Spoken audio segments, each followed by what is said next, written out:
Saudamos você com a graça e a paz do Senhor Jesus Cristo.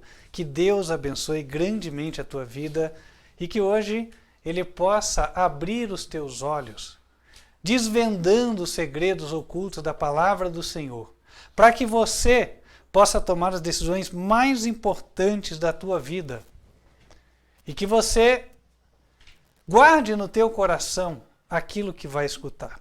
Hoje nós vamos falar das profecias que dizem respeito ao povo de Deus nos últimos dias, que encontram-se no livro de Apocalipse, o último, aquele a qual o Senhor disse a seu respeito, que consiste-se numa revelação de Jesus Cristo para dar a conhecer aos seus servos as coisas que em breve devem acontecer. Mas antes de darmos início à mensagem, nós vamos fazer aquilo que o Senhor nos ordenou, conforme está escrito no livro de Malaquias, capítulo 3, versículo 10. Ali o Senhor nos diz: trazei todos os dízimos à casa do Senhor, para que haja mantimento na minha casa, e provai-me nisto, diz o Senhor, se eu não vos abrir as janelas do céu e derramar sobre vós bênçãos sem medida. E para que ninguém entenda mal, não é que Deus esteja prometendo só prosperidade, né? Existe aquele conceito de que, se você não é rico, então a bênção de Deus não está na tua vida. Ora, nós temos muitos exemplos na Bíblia que nos levam a entender o contrário, né? Pedro era pescador, nunca se tornou rico, Paulo também, aliás, Paulo era do Sinédrio, empobreceu, colocou tudo na obra, João também era pescador, André também, enfim, vários irmãos, né, que eram Nicodemos, que era um fariseu rico, depois que Jesus foi crucificado, segundo conhecemos pela história, também dedicou tudo que possuía para o Evangelho e acabou morrendo pobre, porém feliz. Então, meus queridos irmãos, quando Deus fala, derramarei do céu bênção sem medida, a primeira bênção é aquela paz que só Cristo pode dar. Deixo-vos a minha paz vos dou. E em paralelo também ele prometeu que o nosso pão será dado e as nossas águas serão certas. Amém? E ele vai prosperar a vida de cada um na medida do que ele entende que cada um de nós é capaz de administrar. Deus concedeu diferentes dons, diferentes capacidades para cada um de nós. Compete a cada um de nós ficarmos felizes, satisfeitos com aquilo que Deus nos concedeu. Amém? Amém. Meu pai até dizia uma coisa, e eu sei que isso é de Deus, né? Falava assim, olha, quando alguém fala, estou indo muito bem, estou ganhando e tal, falou, poxa, que bom, quero que você ganhe mais ainda, que você fique bem e tal, estou feliz por você, né? Em vez de ficar assim, se mordendo por dentro, né? Querendo o que não é seu, né? Amém, poxa, vamos nos alegrar com a alegria dos outros, né? Meus irmãos, com isso em mente, eu queria só colocar para você que nos assiste, o que é feito das contribuições encaminhadas a este ministério, Ministério Quarto Anjo, Advertência Final. Os dízimos e ofertas são usados para a produção de material evangelístico. Hoje eu vou apresentar esse, que é um folheto que nos custou 6 meses de trabalho de diagramação até chegarmos à versão final. Isso porque para Deus tem que ser feito o melhor, não pode ser o mais ou menos, né? Então o título é Que bem farei para conseguir a vida eterna? E claro que essa mensagem é um tesouro, está aqui a imagem da Arca do Tesouro. Então muitas vezes temos distribuído esse material, aqui dentro está o mapa da mina, literalmente, né? As passagens da palavra de Deus que nos indicam o caminho da vida eterna. Dentre os materiais existem outros também, você que nos assiste pode solicitar, a gente te passa todos os títulos e você pede, não vai pagar nada pelo material, ok? Já foi pago, você só vai pagar o transporte. E se estiver próximo de Curitiba, entre em contato conosco, vem até a igreja sede e aí você vai levar o teu material sem pagar nada. A única coisa que nós pedimos é que o material não fique parado em casa. Material evangelístico é para chegar à mão dos interessados. E também temos material para o discipulado. Eu estou aqui com o caderno de estudos bíblicos intitulado O Plano da Salvação do Homem. Este é um dos 4 que possuímos e que dividem-se em 3 níveis de instrução. Então a pessoa que já teve interesse, quer se preparar para conhecer a verdade e dar o passo do batismo, ela tem a oportunidade, através desse material, em forma de perguntas e respostas. Também é gratuito e ele está disponível não só na versão impressa, como também na versão online no site. A propósito, para você que gosta de estudar, no site do Ministério, advertenciafinal.com.br, neste ano, foi publicado gratuitamente uma versão do Apocalipse ilustrado. Todos os capítulos do Apocalipse ilustrados, versículo a versículo. Você tem acesso gratuito, não tem pegadinha, tá? E você pode estudar. Se tiver dúvida, entre em contato conosco, nós estamos aqui para te ajudar. Esse material custou-nos 4 anos de trabalho e mais de $50 mil em investimento. Quando vocês entrarem lá e verem a qualidade do material, vocês vão entender, tá? Da onde surgiu o recurso para se fazer tudo isso? Ora, dos dízimos e ofertas encaminhados a este ministério. Além disso, o ministério está presente em mais de 10 países. Existem aqueles que vivem do evangelho, não é o meu caso, eu oferto e dizimo como você, mas existem aqueles que estão levando a palavra além mar, em países distantes. Portanto, se você entende que este ministério é a Casa do Tesouro e quer enviar o seu dízimo e oferta para cá, entre em contato conosco. Nós não damos o número da conta até hoje, não sei, não fomos tocados a isso, mas damos o número do WhatsApp. Aí a gente te dá instruções. Tome nota do número 41 99509 8425. E lembrando a você, estamos em pleno projeto de construção da igreja sede do ministério, uma igreja com capacidade para 100 pessoas sentadas, mais as salas anexas das crianças e estrutura de vídeo para que você que está distante possa também receber a palavra do Senhor. A igreja está cita ao endereço Rua Frei Lívio Paniza, número 530, bairro Campo Comprido, Curitiba, Paraná. Você que tem curiosidade, vai até lá, você vai poder visualizar, o tapume está ali. Se você conseguir olhar por cima, dá para fazer isso. Você vai ver que uma parte já foi feita, a fundação já está pronta. E vamos avançando em nome de Jesus. Amém? Vamos nos colocar em pé, irmãos, que estamos aqui na igreja sede. Enquanto estivermos louvando a Deus, aqueles que se prepararam poderão fazer a sua devolução.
colocar de joelhos e falar com Deus.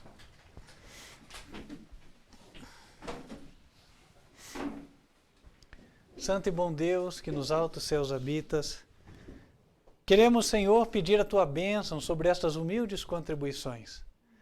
Que por meio dela, o Teu ministério, Senhor, possa avançar, levando a palavra a tantas pessoas que estão hoje aí, vagueando pelo mundo, em trevas espirituais, sem conhecer a Tua verdade. Que elas sejam alcançadas, ó Deus.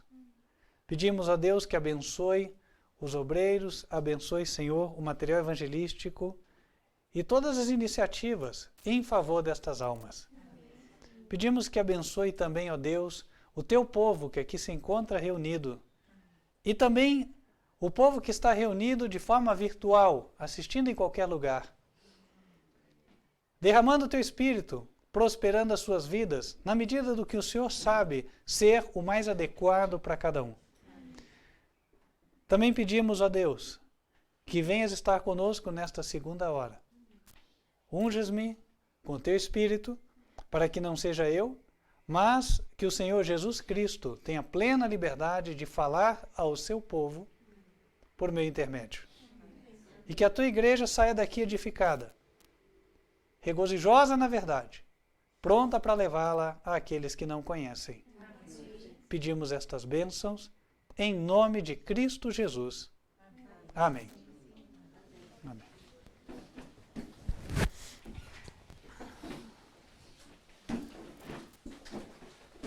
Irmãos, primeiramente, já adiantei aos irmãos que nós vamos falar sobre Apocalipse, capítulo 12, mas, considerando que nós estamos numa véspera de eleição, gostaria de dar um conselho. Esse conselho dou aos irmãos, crendo eu que tem o Espírito do Senhor. Eu sei que anda circulando pela internet, até ontem me passaram isso aí, uma mensagem falando que, olha o nome de um candidato, olha o nome de outro, e aí veja que um tem que ser de Deus, o outro do diabo. Irmãos, eu gostaria de colocar para os irmãos uma coisa. Se os nomes em si definissem quem é ímpio e quem é justo, então Deus não seria justo. Afinal de contas, uns nasceriam para o inferno e outros nasceriam para o céu. Concorda? Então, meus queridos irmãos, aí, de fato, aqueles calvinistas que pregam a predestinação estariam corretos. Porque eles dizem, né? Que Deus criou uns vasos para ira. Mas quando a Bíblia fala isso, o contexto é outro. O contexto é: a graça de Deus está disponível para todos. O convite do Evangelho é feito para todas as pessoas sem distinção. A diferença ocorre porque alguns escolhem aceitar, enquanto outros escolhem rejeitar. Mas o estar ou não com Deus depende da escolha do homem. Portanto, meus queridos irmãos, cuidado com mensagens que, embora pareçam ser bem intencionadas, elas contrariam a própria verdade base do Evangelho. Deus amou o mundo, diz a Bíblia, de tal maneira que deu o seu Filho unigênito. João 3,16. Não diz, Deus amou os crentes de tal maneira que deu o seu Filho unigênito. Então, se fosse assim de fato, né, alguns estariam escolhidos para a salvação e outros para a perdição. Não há quem foi tão longe que não possa voltar aos olhos do Senhor. Todos têm oportunidade, todos têm chance. Oremos para que todos venham a se arrepender e estar um dia. Lembre-se que dentre os 12 discípulos de Jesus estava também Simão, o sindicalista, o zelote, aquele que odiava a autoridade romana, e ele estava ali entre os 12. Portanto, meus queridos irmãos, eu não vou fazer aqui propaganda política, mas eu gostaria de abrir os olhos dos irmãos, porque hoje em dia nós estamos sendo bombardeados com toda espécie de informações. Não é verdade? Nossa, nosso celular ali fica sobrecarregado. Ontem eu recebi tanta coisa que eu cheguei uma hora e falei, vou limpar tudo isso aqui. Né? Tem coisa assim que as pessoas estão exagerando. Cheguei a receber a foto de um Jesus com formato de guerreiro. Falei, que isso? Olha onde nós vamos chegar.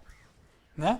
Meus queridos irmãos, religião verdadeira é construída a partir da palavra do Senhor. Sensacionalismo, especulação, são coisas que devem estar fora da nossa mente e da nossa vida. Nós temos que estar fundados sobre uma base sólida da palavra de Deus. Amém? Amém. Queridos irmãos, vamos abrir em Apocalipse, capítulo 17. Talvez vocês se perguntem, puxa, mas não era o 12? A questão é que existe uma corrente feita de 3 elos aqui. Os 3 elos da corrente são Apocalipse 17, Apocalipse 12 e Apocalipse 13. Os 3 foram dados e nos apresentam uma sequência de tempo. E nós vamos conseguir entender isso. Primeiro em Apocalipse 17, observem lá. Versículo 3, João diz, e levou-me em espírito a um deserto, e vi uma mulher assentada sobre uma besta de cor escarlate, que estava cheia de nomes de blasfêmia, e tinha 7 cabeças e 10 chifres. Aqui, segunda visão, vou colocar aqui de forma iconizada, ou seja, só um desenho bem básico, foi vista uma besta que tinha 7 cabeças, 1, 2, 3, 4, 5, 6, 7. Então aqui como se fosse o corpo, as bolinhas de fora são as cabeças, e ela tinha 10 chifres, né? 1, 2, 3, 4, 5, 6, 7, 8, 9, 10. Está aí.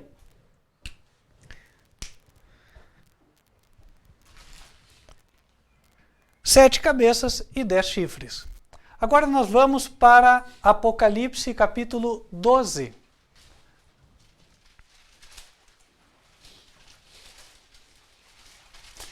Antes de ler o 12, vamos ver se todos leram de forma atenta o capítulo 17. Qual era a cor da besta?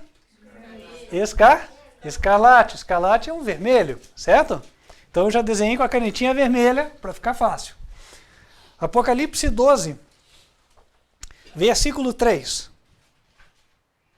E viu-se outro sinal no céu, e eis que era um grande dragão vermelho, que tinha 7 cabeças e 10 chifres, e sobre as cabeças 7 diademas. Então vamos lá. Aqui era Apocalipse 17. A besta. Agora, vamos lá, o dragão. Tinha quantas cabeças? 7 também, né? 3, 4, 5, 6, 7. Vamos fazer a mesma coisa. Tinha 10 chifres. Está aqui. Só que sobre as cabeças, ele tinha o quê? 7 diademas. Diademas são coroas. Então eu vou colocar aqui, ó, representando a coroazinha em cada cabeça. Tá aqui.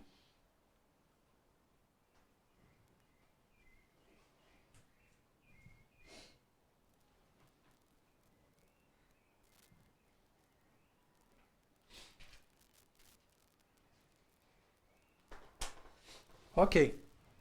7 coroas. O que tem de semelhante entre os dois? A besta e o dragão.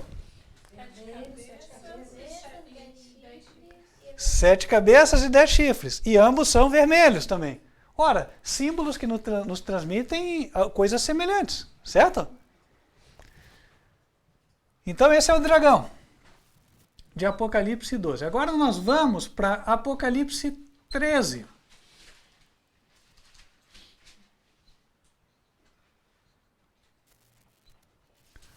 Apocalipse 13, versículos 1 e 2. Lá nós vamos ver de novo a besta. Mesmo nome, quer dizer, é o mesmo que foi visto lá no capítulo 17. Apenas aparece de novo no 13. Vamos lá. Versículo 1. E eu pus-me sobre a areia do mar, e vi subir do mar uma besta que tinha 7 cabeças e 10 chifres. E sobre os chifres 10 diademas. E sobre as cabeças um nome de blasfêmia. Versículo 3. E vi uma de suas cabeças como ferida de morte, e a sua chaga mortal foi curada. Vamos tentar representar isso aqui no desenho. De novo. Quantas cabeças? 7. 3, 4, 5, 6, 7. Está aqui. 10 chifres, certo? Aí vem coroa, só que as coroas não estão mais nas cabeças. Dessa vez as coroas estão nos chifres, certo? Está aqui, ó. 10 coroas.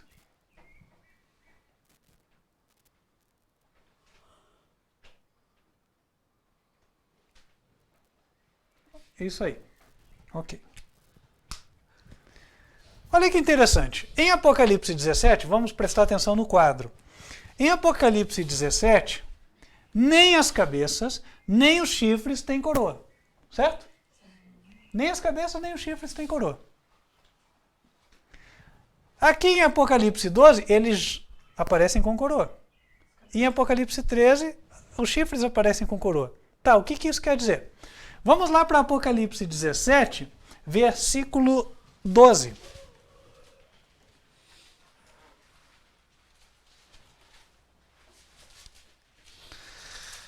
17, versículo 12.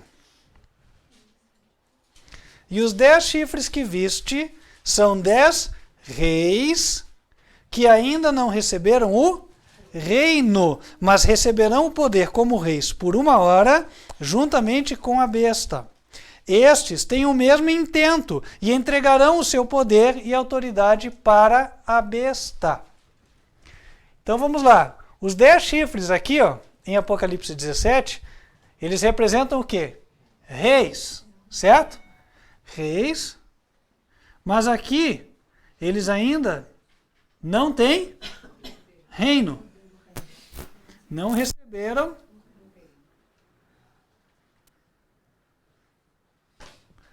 o reino.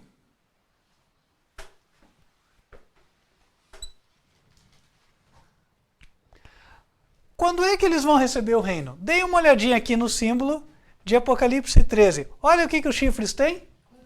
Coroas. Ah, então em Apocalipse 13, eles já receberam o reino. Portanto, Apocalipse 13 está nos representando um momento após o momento de Apocalipse 17. Isso aqui, em relação a isso aqui, nós podemos dizer o seguinte: passado, futuro.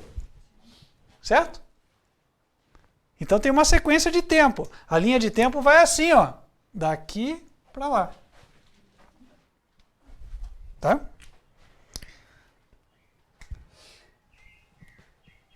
Agora vamos lá então. Sobre as cabeças, porque aqui as cabeças, em Apocalipse 17, não tem coroas. Mas aqui em Apocalipse 12, elas têm coroas. Opa, o que isso quer me dizer então? Vamos ler um pouquinho mais Apocalipse 17 para entender melhor, e aí vai ficar mais fácil de entender Apocalipse 12, tá? Vamos ler Apocalipse 17, versículo 4.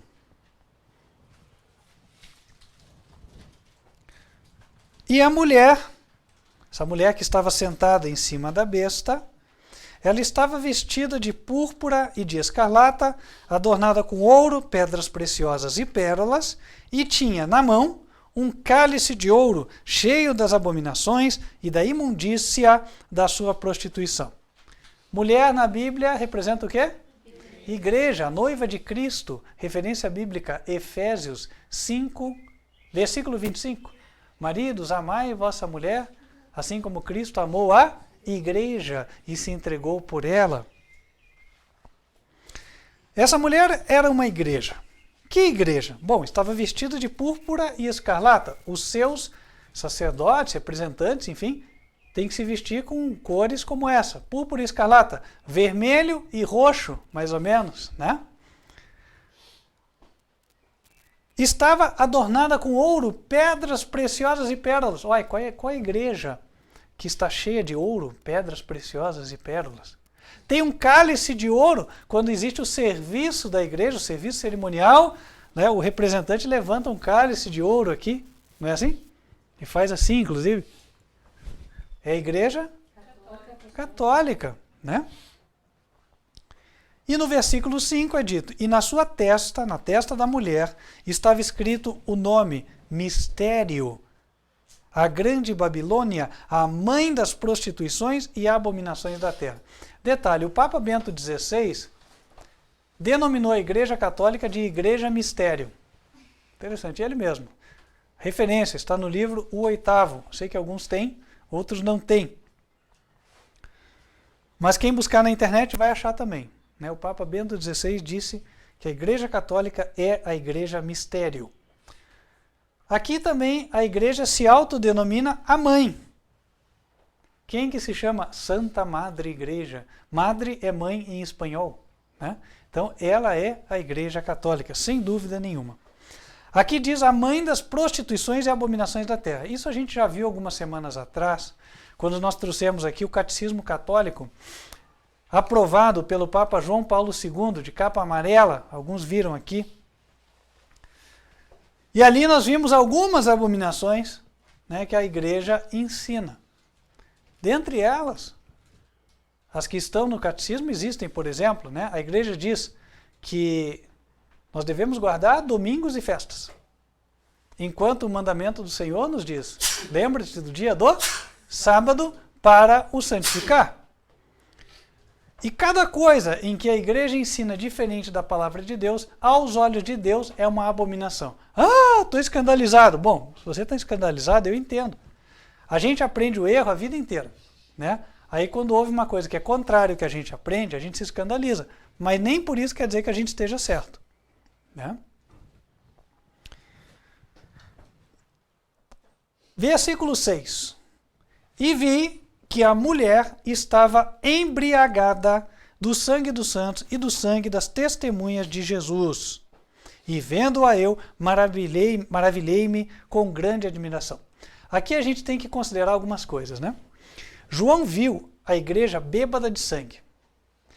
A história nos ensina que a Igreja Católica matou cerca de 100 milhões de pessoas porque ela rotulou eles de hereges. A culpa deles, a culpa é porque eles iam vender joia, né, e colocavam uma folhinha da Bíblia, às vezes do Evangelho de João aqui dentro. Aí descobriam, né, o criminoso tá compartilhando a Bíblia, daí matavam a pessoa. Então, aí ela foi se banhando de sangue. Mas quando é que isso aconteceu? Não foi na época de João que a igreja estava matando. Foi depois. Então note, João foi levado em visão para um tempo lá no futuro. E nesse tempo, essa igreja representada pela mulher já tinha matado muita gente. Já estava sendo considerada bêbada de sangue. Ora, quando é que a igreja matou muitas pessoas? Desde o século III, IV, né? Desde o século IV, mais especificamente, depois que ela instituiu a Trindade, foi reconhecida pelo Império Romano como igreja oficial do Império, e aí, em nome de Jesus, matava essas pessoas, né? Olha só. O que se fazia? E aí veio para a época da Inquisição, também a época das Cruzadas e tal, e fomos até o ano 1798, quando as forças de Napoleão Bonaparte, comandadas pelo general francês Berthier, entraram em Roma, aprisionaram o Papa Pio VI e o Papa morreu no exílio. A partir dali, não se tem notícia de que a Igreja Católica continuou matando abertamente os hereges. Ou seja, João foi levado nessa visão para frente desse período todo aí, onde a Igreja estava matando as pessoas. Para frente de 1798. Portanto, quando nós estamos avaliando a profecia de Apocalipse 17, nós temos que ter isso claro em mente. Ou seja, ele foi levado em visão profética para uma época no qual a igreja já estava bêbada de sangue. Agora, considerar, né, o cumprimento numa época anterior é ferir o que a profecia ensina. Por exemplo, não, isso aqui se cumpriu lá no ano 100, lá antes de Cristo e tal. Será? Mas nessa época a igreja nem existia. A igreja católica não existia. Tampouco estava bêbada de sangue. Então são detalhes que a gente deve observar, né? Avançando. Versículo 7. E o anjo me disse, por que te admiras? Claro que João ficou admirado, né? E igreja matando os outros. Na época dele, quem matava os crentes eram os pagãos. Era o Império Romano, comandado por Nero, aquele cruel, certo? Mas como é que a igreja ia matar os outros? Claro que ele ficou assustado. E o anjo falou, por que te admiras? Continua. Eu te direi o mistério da mulher e da besta que atrás, a qual tem 7 cabeças e 10 chifres. Observe um detalhe aqui. Até o versículo 6, João fala, eu vi. Era uma visão. Ele viu os símbolos. Mas no versículo 7, o anjo chega para ele e fala, eu vou te explicar. Agora, não tem mais símbolo daqui para frente, agora é só explicação. Então, as palavras que eu vou ler daqui para frente, eu tenho que entender eles da forma o quê? Literal, não é mais simbólica. Simbólica é a cor da prostituta, é a cor da besta, certo? São as 7 cabeças, os chifres, tudo isso é símbolo. Mas a partir do momento em que o anjo chega para João e fala, eu te direi o mistério da mulher e da besta, ele fala, eu vou explicar, né? E vocês vão notar como daqui para frente o texto é narrativo. O que é narrativo? Que nem contar história para criança. A gente senta do lado, né? Minhas crianças gostam de história até hoje. Papi, conta uma história, daí eu vou lá contar, né? Então elas não estão pensando que eu vou dar símbolos para elas ficarem imaginando o que a história significa. Eu vou contar quem era, vou dar nome aos bois e assim por diante, né? Avançando. Qual é a explicação que ele dá? Versículo 8. A besta que viste foi e já não é, e há de subir do abismo e irá à perdição. Quem é a besta do Apocalipse? A gente viu que a mulher estava sentada sobre a besta, não é assim? Quando eu sento sobre o cavalo, a ideia é que eu comande o cavalo, não é assim? Eu tenho as rédeas na mão. Eu vou determinar para onde o cavalo vai. Se ele vai para a direita, se ele vai para a esquerda, se ele vai correr, se ele vai parar, né? Então, a ideia da mulher sentada na besta mostra que a igreja comanda um poder chamado besta. Em Apocalipse 13, esse poder é melhor explicado.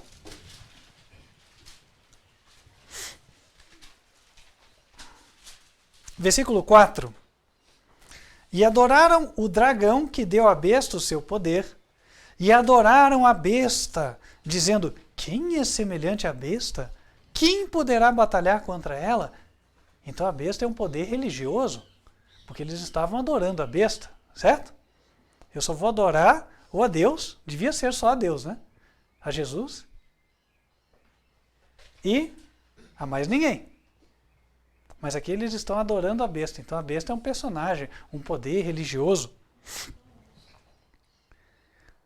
que mais sobre a besta? Versículo 7. E foi-lhe permitido fazer guerra aos santos e vencê-los, e deu-se-lhe poder sobre toda tribo e língua e nação. A besta tinha autoridade sobre os países da terra. E ela também perseguia e matava os santos de Deus. Então a besta, ela tinha um poder político e um poder perseguidor. Esse poder estava na mão do Papa na época, não é assim? O papado é a besta do Apocalipse. Na Idade Média, quando um novo rei subia ao trono, não era incomum ser o Papa quem colocava a coroa na sua cabeça, para mostrar que o Papa era superior, né? Lá em Apocalipse 17, ele mostrou a supremacia papal no passado, a sua queda, mas também apontou o seu retorno no futuro. Porque no versículo 8, como nós lemos, Apocalipse 17, verso 8, Ele disse, a besta que viste foi e já não é. E olha que verdade, por quê? João foi levado para um tempo em que a besta já estava, ou a mulher estava bêbada de sangue, depois de 1798. E de fato, né, até 1798, a Igreja Católica matou, não foi assim? Matou 100 milhões de pessoas. Veio a Inquisição, cruzadas, etc. Daí perdeu o seu poder temporal e não mais matou em nome de Deus. Não de forma aberta, pelo menos, né? Mas a profecia diz que a besta vai subir do abismo. E quando subir do abismo, caminha para a perdição. Então ele está dizendo o seguinte, ó. É como se tivesse um gráfico, né?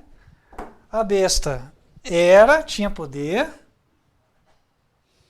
Aqui. Daí ela passou a não ter. E em algum momento, ela vai voltar a ter. Já estou até dando a dica aqui, né? Para os irmãos, mas tudo bem. Então, ela não é,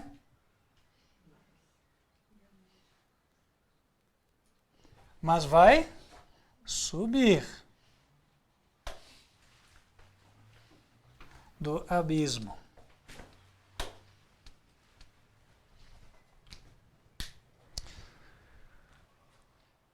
Ainda no verso 8, irá a perdição. E os que habitam na terra, cujos nomes não estão escritos no livro da vida, desde a fundação do mundo, se admirarão, vendo a besta que era e já não é, mas que virá. Há de vir. Vai voltar. O papado vai voltar a ter poder sobre a terra para perseguir e matar os santos. Versículo 9. O anjo continua explicando. Lembrem, tudo é uma explicação. Agora é só literal. Não tem nada de símbolo aqui. Entende-se do jeito que se lê. Versículo 9. Aqui há sentido que tem sabedoria. As 7 cabeças são 7 montes, sobre os quais a mulher está assentada. De fato. A Igreja Católica tem a sua sede lá no Vaticano, na cidade de Roma. Roma, que é conhecida como a cidade dos 7 montes. E as montanhas, inclusive, têm nome. Palatino, Aventino, Campidoglio, Quirinale, Viminale, Esquilino e Célio. São 7. Né? Exatamente como a profecia diz. Continua. Versículo 10. As cabeças são também, ou seja, elas têm mais um significado, além de representarem montes. Elas também são 7 reis. Quem é a cabeça do papado? A cabeça da Igreja Católica? Quem é? O Papa, né? Ele é o líder.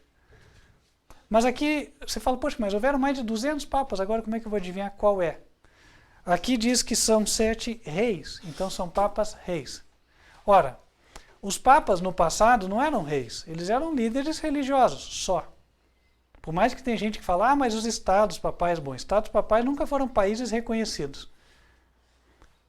Agora, em 1929, pelo Tratado de Latrão, Benito Mussolini, o ditador italiano, concedeu à Igreja Católica um espaço de terra próximo de 40 hectares, onde foi estabelecido o Vaticano.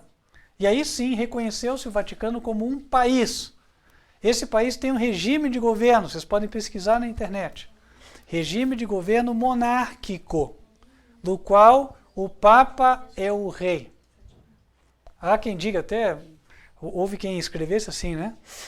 O Vaticano é uma monarquia vitalícia hereditária, por assim, não hereditária, né? Por quê? Porque o Papa, enquanto ele é vivo, ele é o rei. Quando ele morre, não necessariamente o filho dele vai ser rei. Então não é hereditária. Né? É outro que é eleito lá, daí passa a ser o rei também. Certo? 7 reis. Então, a partir de 1929, os papas passam a personificar estas cabeças da profecia. Quem era papa na época era Pio XI. Então, ele se tornou a primeira cabeça. Depois veio Pio XII, foi a segunda, João 23, aí veio Paulo VI, aí veio JP1, né? João Paulo I, João Paulo II, JP2 e, mais recentemente, Bento XVI. E Bento XVI teve um pontificado que durou de 2005 até 2013. Até 5 anos atrás. Então, Apocalipse 17 é uma mensagem que levou o profeta João para a nossa época. Mais especificamente, para qual época? Dá para saber. Vejam lá. Versículo 10. Prestem atenção nos dizeres do anjo. São também 7 reis. 5 já caíram e 1 existe. Tá claro. Nos levou para o tempo do sexto. Quem foi o sexto aqui? João Paulo II. Então vamos considerar isso aqui. João Paulo II, ele teve o seu governo, lá, o seu pontificado, entre 1978 e 2005. E vocês podem pesquisar na internet. Esse entendimento da profecia de Apocalipse 17 apareceu após esse período de 1978. De lá para cá. E ganhou muita força mais próximo do final do pontificado de João Paulo II. Botei João Paulo I aqui. Aqui não. João Paulo II. Ou seja, assim como João foi levado para o tempo do sexto rei, ele, o profeta, os servos de Deus, aqueles que receberiam o galardão de profeta, também entenderiam a profecia no tempo do sexto papa. Foi o que aconteceu. Está aqui.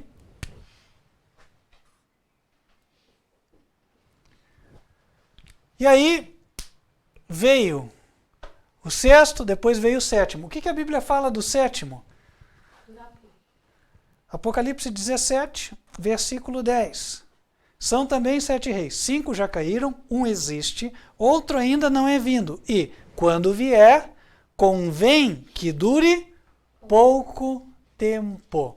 De fato, Bento XVI, 2005 a 2003, durou apenas 8 anos. Enquanto João Paulo II, você olha aqui, quase 28, né? Então a diferença é grande. Pouco tempo, exatamente como a profecia dizia. Ora, se até aqui tudo se cumpriu, para frente as coisas têm que se cumprir também. Então vamos ler. Versículo 11. E a besta, que era e já não é ela também o 8º, e é do 7 e vai à perdição. A besta que era e já não é, ela também é o 8º. Então, essa é uma palavra que traz consigo um trocadilho, né? E o anjo tinha dito, a besta vai voltar a ter poder. Agora, quando é que ela vai voltar a ter poder? Na pessoa do 8º. Né? E diz mais, diz que o 8º é do 7, é um dos 7 anteriores aqui. Então, se eu quero saber quem é o 8º da profecia, tem que buscar aqui entre Pio XI, Pio XII, João 23, Paulo VI, João Paulo I, João Paulo II ou Bento XVI. Para eu saber qual é. Bom, eu vou para Apocalipse 13. Ali eu encontro algumas informações muito úteis para esse propósito. Apocalipse 13, versículo número 3.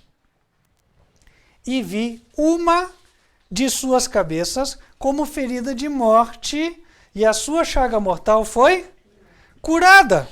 E toda a terra se maravilhou após a besta. Ora, interessante, por quê? Desses papas aqui, só tem um que está vivo ainda e tem o título de Papa Emérito, né, que é Bento XVI. Mas todos os outros já morreram. E a Bíblia diz que uma das cabeças, um dos papas, recebeu uma ferida mortal, mas essa ferida foi curada. Irmãos, Deus já tinha deixado até uma dica, não era exatamente o cumprimento da profecia, mas quem estava atento já pôde observar. Um desses, em vida, recebeu uma ferida mortal. Em 1981, houve um atentado contra o Papa João Paulo II, lembra disso? Né? O tiro que matou o mundo, né? Feriu o mundo, enfim.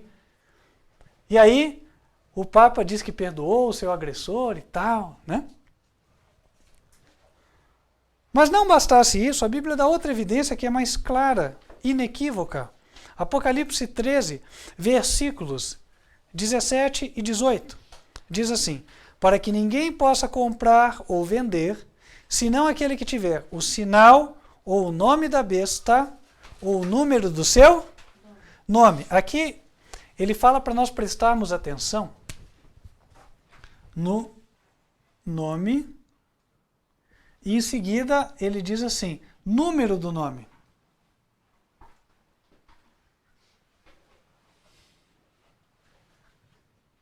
Então é só seguir as instruções, não tem erro. O número do nome.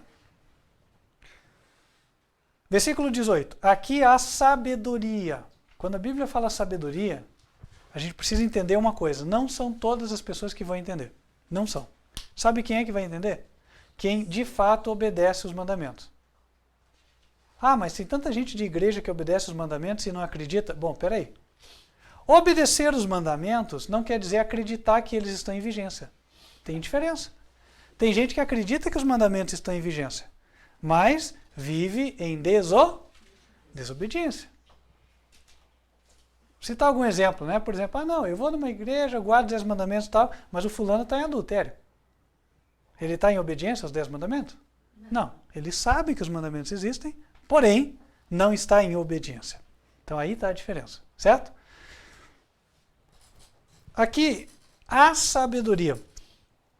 Em Deuteronômio, capítulo 4, versículos 5 e 6, o Senhor nos diz o seguinte: eis que vos dou estatutos e juízos para que os façais na terra que passais a possuir. Guardai-os e fazei-os, porque esta será a vossa sabedoria e o vosso entendimento diante dos povos que dirão: só este povo é gente sábia e entendida. Sábio é quem guarda de fato os 10 mandamentos, não é quem sabe só. É saber e fazer. Agora sim a gente pode voltar para Apocalipse 13. Se você é uma pessoa que está de consciência limpa com Deus, se você é uma pessoa que hoje busca obedecer a tudo que você já recebeu de luz, então você está em condições de receber. Mas se há alguma coisa que está em falta com Deus, então faça a tua oração pessoal, em pensamento, para que você fique limpo e você possa entender. Porque a Bíblia é clara, ela diz que só poderá entender aquele que tem sabedoria. Apocalipse 13, verso 18. Aqui há sabedoria. Aquele que tem entendimento, calcule o número da besta, porque é número de homem, e o seu número é 666. Nós já vimos que o cálculo tem que partir do nome, número do nome. Ora, o Vaticano tem uma língua oficial, que é o latim. E no latim as letras valem números, os números romanos. E de todos esses papas aqui, tem um só, cujo nome oficial em latim, quando calculado, a soma das letras nos dá 666. Vamos colocar aqui. Ioannis Paulus, lembrando que em latim o V tem som de U. Paulus, Papa, Secundus, Vamos lá. I vale 1, certo? O, nada. A, nada. N, nada. E, nada. S, nada. P também não. A, não. V, quanto que vale? 5. L, 50. V de novo. 5. Papa, P e A não tem valor. S e E também não. C vale? 100.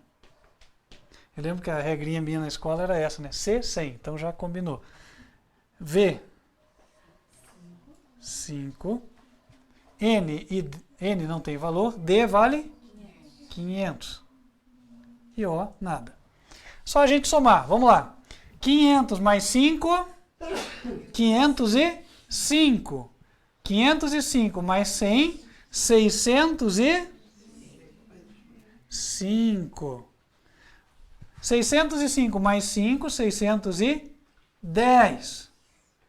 610 mais 50, 660. 660 mais 5, 665.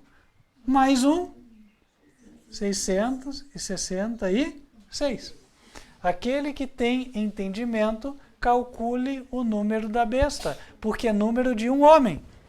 Está aqui, João Paulo II. Ah, mas daí, em 2013, Bento XVI renunciou ao cargo e o Francisco subiu no poder. E daí? Bom, do ponto de vista da profecia, e daí nada. Né? Daí não faz diferença nenhuma. Por quê? Porque o oitavo da profecia é aquele que vem do 7 e cujo nome oficial você calcula e dá 666. Tem dúvida? Pega o nome do Francisco e faz a conta para ver se dá. Não dá. Entenderam? Então assim. E outra porque o Francisco não veio do 7, né? Você pode pegar qualquer um desses papas. Eu já fiz essa conta, por isso estou tranquilo. Qualquer um deles, fora o João Paulo II, faça a conta. Não dá 666, só ele que dá. Então, meus queridos irmãos, não tem erro. Agora, preste atenção em algumas coisas aqui. Quando é que esse Papa sobe do abismo? A gente leu em Apocalipse 13, não foi? 13, versículo 3. Vi uma de suas cabeças como ferida de morte e a sua chaga mortal foi curada. Olha aqui a ordem do tempo que a gente fez lá no começo. Primeiro Apocalipse 17, depois Apocalipse 13. Só que em Apocalipse 13, esses chifres já têm coroas, certo? Apareceram 10 reis aqui. E hoje, tem 10 reis na Terra? Pois é, né? A gente não vê. Vou pedir, irmão Cândido, se puder abrir aquele PowerPoint. Eu tenho um mapa ali.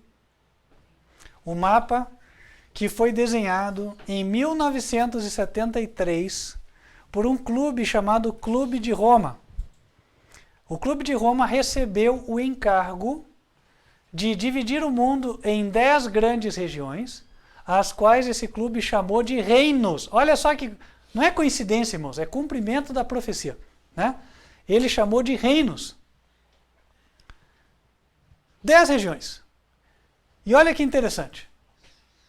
Aqui no Brasil, nós estamos dentro da região que é chamada região número 6. Deve estar na tela lá para o povo e está aqui também, né? Na tela da máquina, para quem quiser dar uma olhadinha. A América Latina está na região número 6. Em 2010, na época do governo Dilma, o Brasil assinou um tratado junto com outros 31 ou 32 países da América Latina, que se chamou CELAC, Comunidade dos Estados Latino-Americanos, que é a união de todos os países da América Latina, desde a Argentina lá no sul até o México, na borda dos Estados Unidos. E quando você pega esse mapa, você vai ver que ele encaixa exatamente com a região número 6 do mapa da nova ordem mundial. Agora, na semana passada, nós vimos o anúncio de que o presidente Donald Trump dos Estados Unidos assinou um acordo de comércio com o Canadá e com o México. E quando você pega aquela região daquele acordo, ela coincide quase exatamente com a região número, se não me engano, 1 do mapa. Região 1, né? Região 1 do mapa. Aí nós temos uma outra região que representa exatamente a União Europeia. Está ali. Região número 2. E a Bíblia diz o seguinte, em Apocalipse 17, versículo 12. E os 10 chifres que viste são 10 reis, que ainda não receberam o reino, mas receberão o poder como reis por 1 hora, juntamente com a besta. Estes têm o mesmo intento e entregarão o seu poder e autoridade à besta. O mundo está sendo formatado em 10 regiões. E o que a Bíblia diz é que vai ter um rei para cada uma dessas 10 regiões. E esses que forem os líderes dessas regiões, todos eles têm um objetivo só, entregar o poder deles para a besta, para o Papa. Ah, se você considera isso, você vai começar a entender uma série de movimentos que estão acontecendo agora. Exemplo. Semana passada, eu vi uma notícia falando assim, o candidato à presidência, Fernando Haddad, disse que se eleito, não foi exatamente nessas palavras, mas que se eleito vai fortalecer as relações multilaterais do Brasil com os demais países do Mercosul e outros. Qual o recado que ele está dando? Olha, eu faço parte do plano da Igreja Católica de dominação mundial, porque eu vou fazer com que essa região número 6 se consolide e então o poder seja entregue para o Papa. A propósito, qual é a cor do PT? Vermelha. Qual é a cor da besta no Apocalipse? Vermelha. Qual é a cor da Igreja Católica que os sacerdotes usam? Vermelho. Então aquele que tem entendimento tem que abrir os olhos, começar a enxergar as coisas, né? Quem que fundou o movimento do Sem Terra aqui no Brasil? A Pastoral da Terra Católica. Quem é que estava fazendo lá um minuto de protesto lá em Londrina, de silêncio, contra a prisão do Lula? As comunidades eclesiais de base da Igreja Católica. O Lula, ele mesmo declarou que ele chegou à presidência aqui no Brasil com o apoio de xiitas católicos. Foi ele quem disse, não fui eu. Xiitas católicos. Xiitas é uma expressão que ele usou meramente simbólica, que não existem, né? Xiitas católicos, mas é uma expressão de fanáticos, como os xiitas lá do Oriente Médio que matam, né? Aquela guerra dos xiitas e sunitas. Quem pensa que o Lula é bobo, que o Lula não é estudado, se engana. O Lula deu aulas de reforma social e sindicalismo. E fora do Brasil, e não só em português. E há testemunhas disso. Tem até cartilha das aulas que ele dava para as pessoas que trabalharam no projeto da Nova Ordem Mundial. Então, meus queridos irmãos, detalhe, né? Quem quiser pesquisar na internet, o Lula estudou na Universidade de John Hopkins. Fez curso lá. Então, assim, essa história de que representa os trabalhadores, é um metalúrgico e tal, porque tem só metade de um dedo, isso aí, irmãos, só história. A verdade não é essa. A verdade é outra, tá? Então, estou falando fatos aqui. Estou contando mentira. Quiser confirmar, vai na internet e confirma. Então, irmãos, quando a gente começa a conhecer a profecia, a gente começa a entender os movimentos que estão por trás das coisas. Por isso que no Brasil nós estamos vendo essa queda de braço tremenda e a mídia toda apoiando para que os vermelhos voltem a estar no poder. Por quê? É o propósito de o papado voltar. O papado está andando por trás das cortinas para retomar, readquirir o poder que ele tinha lá na Idade Média. Isso também é declarado num livro que aqui todos conhecem, A Grande Controvérsia, ou O Grande Conflito, de Ellen White, essa senhora, serva de Deus, que há mais de 100 anos atrás viu o futuro. Deus mostrou para ela o que ia acontecer e está acontecendo agora. Bom, posto isso, irmãos, nós estamos vendo aqui, poxa, tudo bem, estudamos Apocalipse 17, estudamos Apocalipse 13, vimos que, puxa, as coisas estão caminhando para o cumprimento. Mas e o Apocalipse 12? Você falou que ia falar dele até agora? Nada, ele só está aqui no meio. Né? Irmãos, não está difícil de entender o Apocalipse 12. Olhem o seguinte, o dragão, ele tem 7 cabeças, igual a besta de Apocalipse 17. Mas qual é a diferença? As 7 cabeças já têm as suas coroas. É uma época em que os 7 papas já reinaram. Todos eles já receberam a sua coroa. Em Apocalipse 17, o anjo foi claro. Falou para João, ó, 5 caíram, 1 existe. Estou te levando para o tempo do 6º rei. Pelo menos o 6º estava com coroa, mas pelo menos o 7º não tinha coroa. Né? Porque o Bento XVI nem tinha aparecido nessa história. Então, em Apocalipse 17, nós somos levados ao tempo de João Paulo II, JP2. Ao passo que, em Apocalipse 12, nós somos levados a um tempo posterior, quando o próprio Bento XVI também já reinou. Apocalipse 12 é o tempo de qual Papa? Francisco. Daqui por diante. E o que acontece aqui em Apocalipse 12? Isso é que é importante, irmãos. E vocês vão ter evidência na vida de vocês de que a profecia está se cumprindo. E nós fazemos parte dela. Apocalipse 12, versículo 1.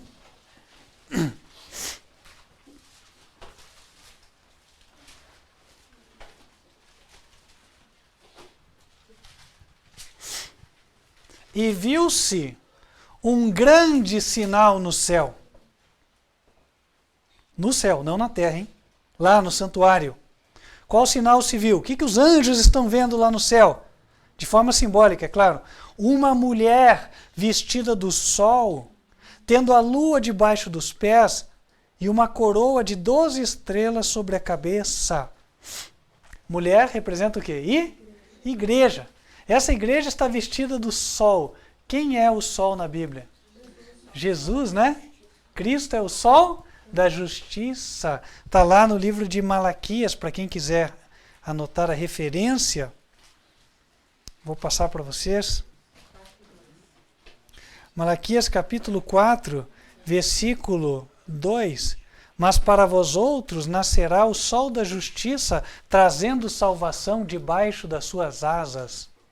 Malaquias 4, versículo 2. E essa mulher é vista nesse tempo, o tempo do Papa Francisco. Quem é a igreja do tempo do Papa Francisco? Nós. Nós, né? Nós estamos aqui. E aí, como é que essa mulher é vista lá no céu? Ela está com a lua debaixo dos pés. O que isso significa? Bom, Sol era o astro designado para governar o dia, a parte clara. E a lua, o astro designado para governar as trevas, a parte da noite. Quem é o príncipe das trevas? Satanás. Se a mulher estava com os pés sobre a lua, quer dizer que a igreja estava pisando a Satanás. Certo? E o apóstolo Paulo, ele chega a dizer, em Romanos capítulo 16, versículo 20, essa é uma promessa para a igreja, que está por se cumprir. Romanos 16, versículo 20, diz assim: E o Deus de paz esmagará em breve Satanás debaixo dos vossos pés. Aqui tem uma grande verdade espiritual sendo ensinada. O Deus de paz, como é que Satanás vai ser esmagado na nossa vida? Nós andando em obediência e aí a paz de Cristo habitando em nossos corações. Por mais que nós sejamos provocados, por mais que nós sejamos caluniados, por mais que nós sejamos perseguidos, nada abala a paz interior que nós temos, paz esta dada por Cristo Jesus. Quem aqui está passando por perseguição? Quem aqui foi caluniado, está sendo caluniado? Quem aqui tem passado por angústia, por dificuldade? Se você tem passado por essas experiências, é sinal de que você é parte da profecia. Você faz parte desse cumprimento aqui. O que Deus quer? Qual é a vitória que Ele quer? Que em meio a toda essa turbulência da sua vida, você possa permanecer em paz. Paz interior. Firme com o Senhor.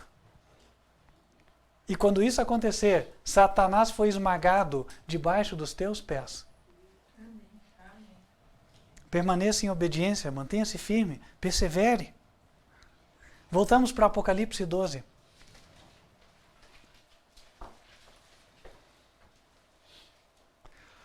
Aqui diz que essa mulher, versículo 1, tem a lua debaixo dos pés e tem uma coroa de 12 estrelas sobre a cabeça. Uma coroa de 12 estrelas sobre a cabeça. 12. Bom, vamos lá. Coroa. O que coroa representa? Apocalipse 2, versículo 10. Esse texto é bem conhecido. A última frase do verso. Sê fiel até a morte e dar-te-ei a coroa da vida. A coroa é o que é dado àquele que vence. Então, se essa mulher tem uma coroa, é sinal de que aqui ela está sendo vitoriosa. Como é que está a tua vida hoje? Quando você é provocado, quando você é afligido, quando você é injustiçado, quando as coisas não acontecem na tua vida, como é que você reage? Será que a vitória já veio? Ou a vitória está a caminho? Quando o Espírito de Deus toca o coração do justo entra em guerra interior. O coração do ímpio se rebela. Essa é a diferença. Se você está em guerra interior, persevere, orando, pedindo a Deus vitória. Porque nós precisamos esmagar a cabeça de Satanás. Apocalipse 12, versículo 2. De forma simbólica, as nossas lutas são representadas aqui. A mulher estava grávida e com dores de parto e gritava com ânsias de dar à luz. Esse símbolo é corretamente explicado no livro de Gálatas, capítulo 4, pelo apóstolo Paulo.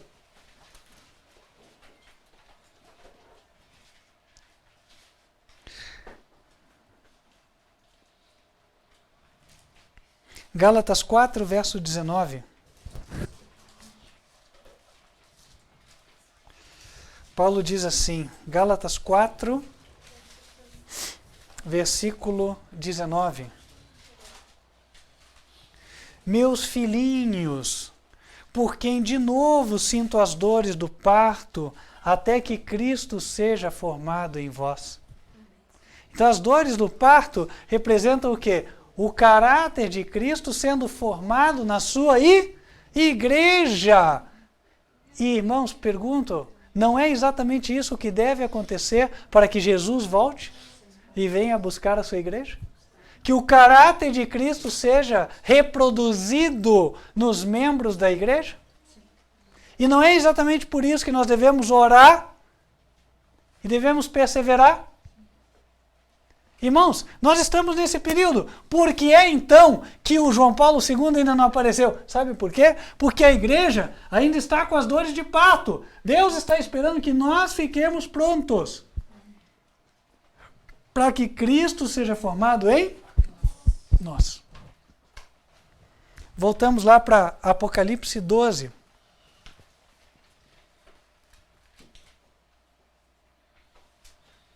Versículo 3. Aqui nós vamos ver que a mão do Senhor está detendo a perseguição contra nós também. Viu-se outro sinal no céu. E eis que era um grande dragão vermelho. Quem que é o dragão? Satanás. Que tinha 7 cabeças e 10 chifres. E sobre as cabeças 7 diademas. Ou seja, era na nossa época. O que o diabo está fazendo agora? Versículo 4. E a sua cauda levou após si a terça parte das estrelas do céu e lançou-as sobre a terra. Vou parar aqui. Eu sei que aplica-se isso, e com razão, ao fato de que lá no passado o diabo enganou 1/3 dos anjos e levou eles para a terra. Porém, no tempo presente, esse verso também encontra uma aplicação. Sabe qual? Quem são estrelas? No sentido da profecia bíblica. Daniel capítulo 12, versículo 3. A Bíblia relata. Lembre-se que Apocalipse revela o livro de Daniel. Lá diz assim, Daniel 12, verso 3. Os sábios resplandecerão com o resplendor do firmamento. E os que a muitos conduzem à justiça como estrelas, sempre e eternamente. A estrela é aquele que conduz as pessoas para o caminho da justiça. É o líder do ministério, é o pastor da igreja. Esse é a estrela. Satanás sabe que a maioria das igrejas está caída, porque estão permeadas de doutrinas erradas. Mas existiam ainda aqueles que perseveravam em seguir os mandamentos de Deus e a fé de Jesus. E mesmo dentre eles, Satanás ia derrubar aqueles que eram líderes. Isso aconteceu ou não aconteceu de 5, 6 anos para cá? Aconteceu ou não aconteceu? Irmãos, a profecia está se cumprindo aqui, ó, debaixo dos nossos olhos. Quantos líderes estiveram, na verdade, presentes e hoje não estão? Todos aqui conhecem pelo menos a história de 1 ou 2. É verdade ou não é verdade? O diabo pegou 1/3 das estrelas do céu, daqueles que estavam ensinando o povo, e ó, derrubou. Apocalipse 12, versículo 4. Que mais que ele fez? Ah, não ficou satisfeito. Porque alguns ainda ficaram em pé. Nós estamos aqui. E aí? O que o diabo quer fazer? Apocalipse 12, versículo 4. E a sua cauda levou após si a terça parte das estrelas do céu e lançou-as sobre a terra. E o dragão parou diante da mulher que havia de dar à luz, para que, dando ela a luz, fizesse o quê? Lhe tragasse o filho. 5. E deu à luz um filho, o varão que há de reger a todas as nações com vara de ferro. E o seu filho foi arrebatado para Deus e para o seu trono. Ora, nós vimos agora há pouco que a mulher estava com dores de parto. E as dores de parto representam a nossa angústia para que o caráter de Cristo seja reproduzido na nossa vida. Então o nascer do filho é o seguinte, quando Jesus nasce na nossa vida. Quando nós estamos semelhantes a Ele. Aí o Filho nasceu. O Filho vive em nós. Paulo disse, vivo não mais eu, mas Cristo vive em mim. E a vida que vivo agora, na carne, vivo na fé do Filho de Deus. Então, Cristo vive na igreja. Satanás já derrubou alguns. E agora ele está aqui, ó, querendo derrubar os outros. Ah, mas não tem conseguido? Então qual que é a estratégia dele? Assim que Cristo for formado em nós, ele sabe que vai ter autorização do céu para poder nos perseguir. Aí vai começar a perseguição. Hoje, todas as lutas que nós temos, irmãos, são os inimigos que vêm a pé. Mas os que vêm a cavalo estão se preparando. Né? Só que daí o que vai acontecer? Aqui diz que o filho vai ser arrebatado para Deus. O filho não vai morrer. Estão sendo formados os 144 mil. Os 144 mil vão ser pessoas que têm o caráter de Cristo reproduzido nas suas vidas. E esses 144 mil serão arrebatados, não vão passar pela morte. E nós somos os candidatos. Nós estamos no cursinho para os 144 mil. Né? Preparando.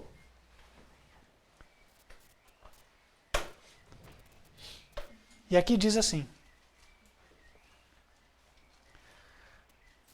versículo 6, e a mulher fugiu para o deserto, onde já tinha lugar preparado por Deus, para que ali fosse alimentado durante 1260 dias. Quando isso acontecer, fuga. O caráter de Cristo será reproduzido na igreja. Satanás perseguirá a igreja, mas Deus a protegerá. Esses 1260 dias coincidem com o período no qual o João Paulo II vai reinar, quando ele voltar.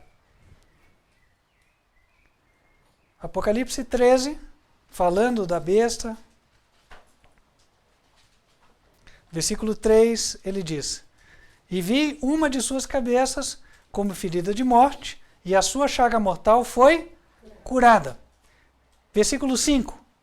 E foi-lhe dada uma boca para proferir grandes coisas e blasfêmias, e deu-se-lhe poder para continuar por 42 meses.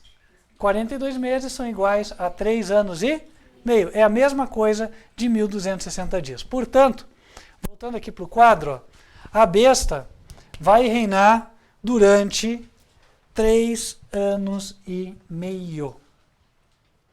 1260 dias lá na frente.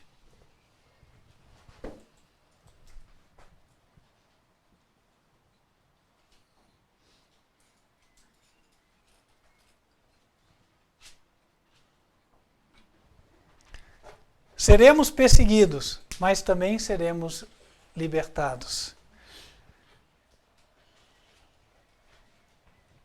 Em Apocalipse 17, agora para encerrar,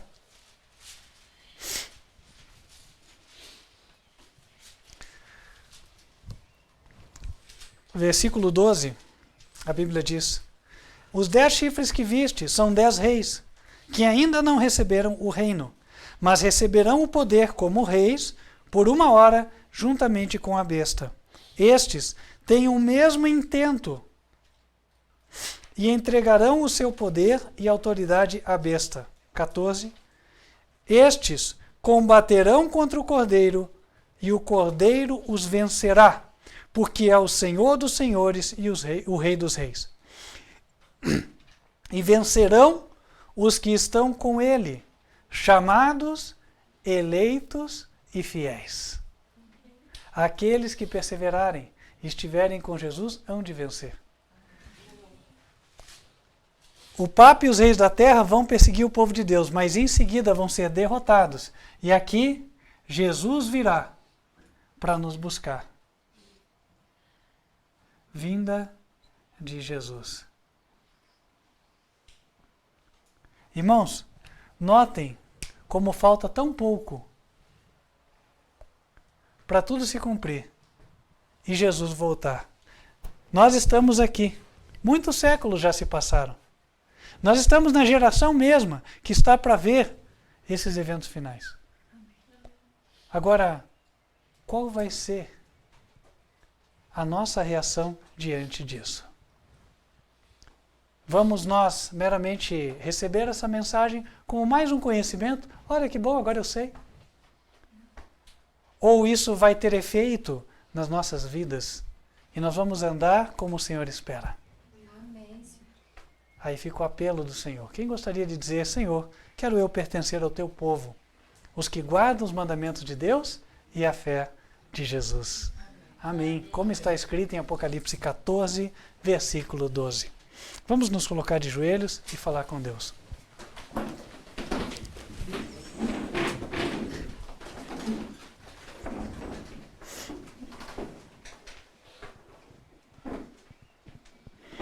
Senhor nosso Deus, vemos que estamos vivendo num tempo muito solene. Pedimos que o Senhor derrame o teu Espírito sobre nós. Prepara-nos como a tua igreja, para podermos te honrar nesses tempos, nesses últimos dias da história da terra. E também, ó Deus, para que em breve possamos abrir nossos braços e receber com alegria a vinda do teu Filho amado à terra. Perdoe os nossos pecados, nossas falhas. Pedimos, Senhor, que dê-nos força para vencermos. Fortaleça a tua igreja, não somente aqui, mas em todos os lugares da terra. E também, Senhor, abra as portas para que essa verdade esclarecedora, essa luz que recebemos aqui, possa também incidir sobre outras pessoas, todos os que estão no planeta Terra e precisam receber. Amém. Pedimos estas bênçãos em nome de Cristo Jesus. Amém. Amém.